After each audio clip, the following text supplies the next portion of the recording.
የጌታችን የአምላካችንና የመድኃኒታችን ኢየሱስ ክርስቶስ አባት ሰውሮናና ረድቶናና ጠብቆ አቅርቦናልና ወደ እርሱም ተቀብሎናልና አጽንቶ ጠብቆናልና ከዚህ ሰዓትን አድርሶናልና አሁንም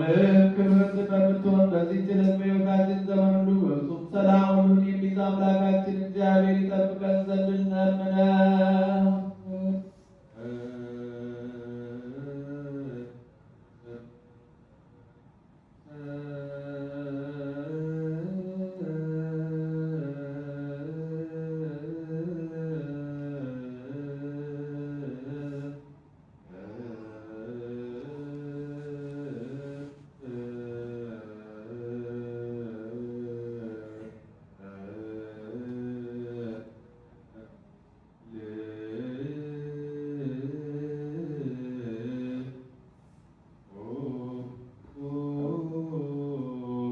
ሁሉን ያዝ ጌታችን እግዚአብሔር